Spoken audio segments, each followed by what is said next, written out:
Good morning, everyone. I am Angel from Lima in Peru, and this is my channel Reading Means Life. Today, I want to talk to you about a novel that has really captivated me.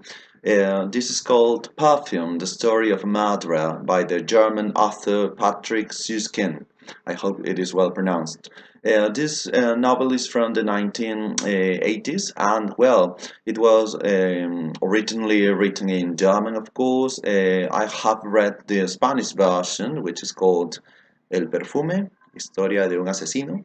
And to be honest, I didn't know about the existence of this book. My sister asked me to buy it for her because it was for an assignment at college. And I knew that it was not a historical novel, which is my favorite genre, but it includes history and also a vision of the society and the many characteristics of France and especially Paris during the 18th century, which is a period so fascinating. Um, the story starts with perhaps one of the most horrible births in literature. How a poor baby is born in a fish market and his mother is accused of infanticide, and she is executed.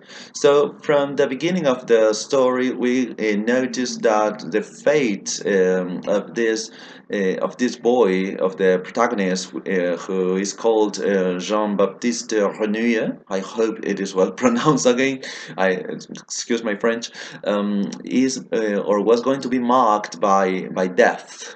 And well, this this novel describes Paris as the dirtiest, most odorous place on earth, with so many people living in such a small place for all of them, perhaps 600,000 or 700,000, and you know that the indignity in which they lived, more similar to animals than people, contrasted with the fact that that luxury it comes from France now and then. The most exotic, the most elegant perfumes were made in Paris streets, very next to fish markets where Grenouille's mother worked. And he had a particular characteristic. He had a gift. He was gifted. He could smell every type of scent, other aroma. To be honest, I almost needed a thesaurus to find the similarities and differences between these terms.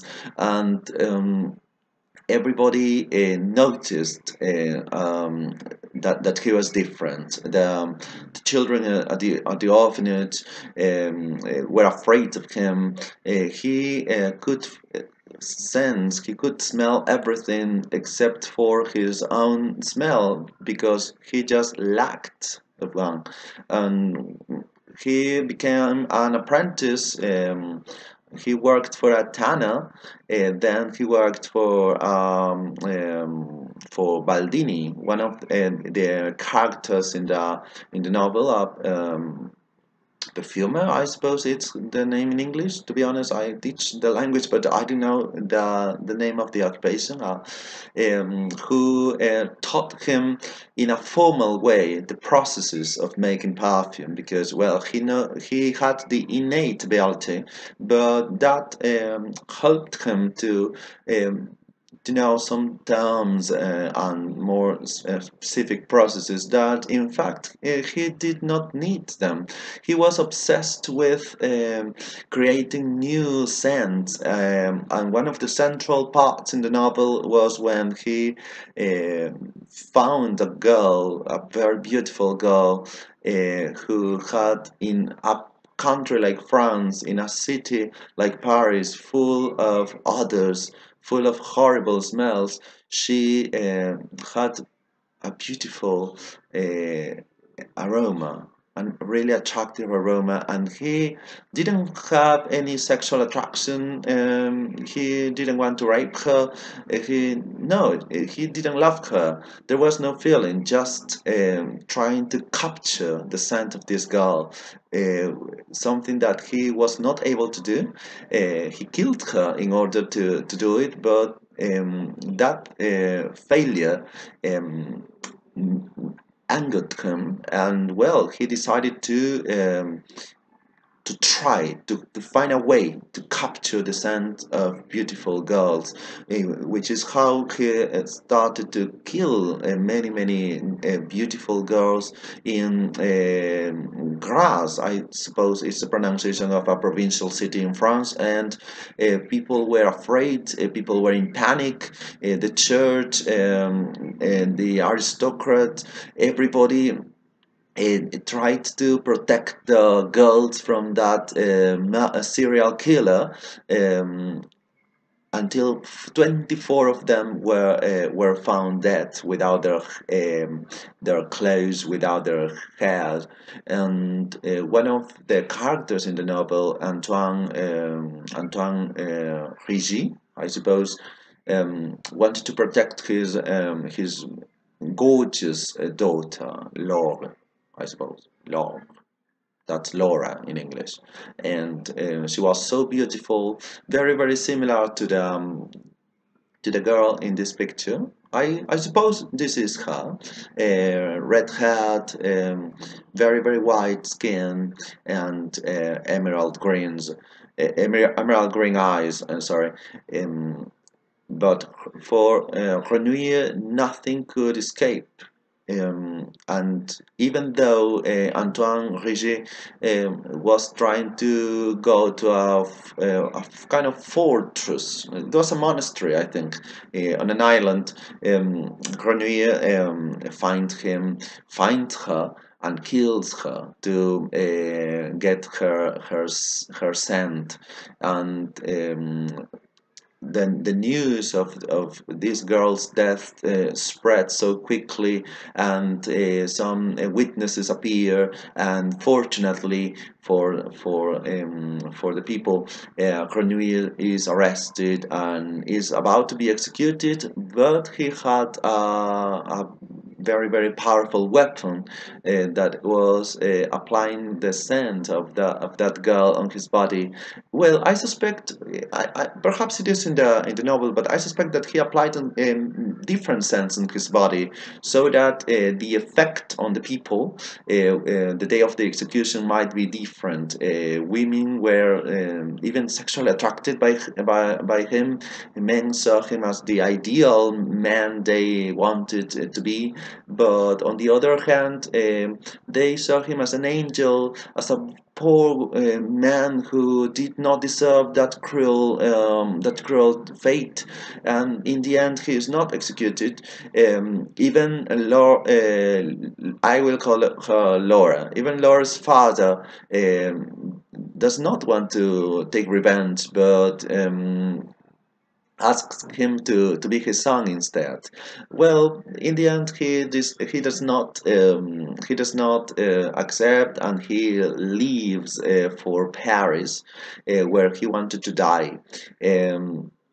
He goes to a cemetery where many criminals, prostitutes, and every type of killer meets in the evening to eat something, and he applies a perfume on himself that made him so attractive for them that they wanted every single part of him. First with their hands, but and then with knives, daggers, any kind of weapon. In the end, no remains of him, or no part of him remains on earth. He disappears in the most horrible way, perhaps a very similar way to the one in which he was born. He died. He is born and he dies in dignity.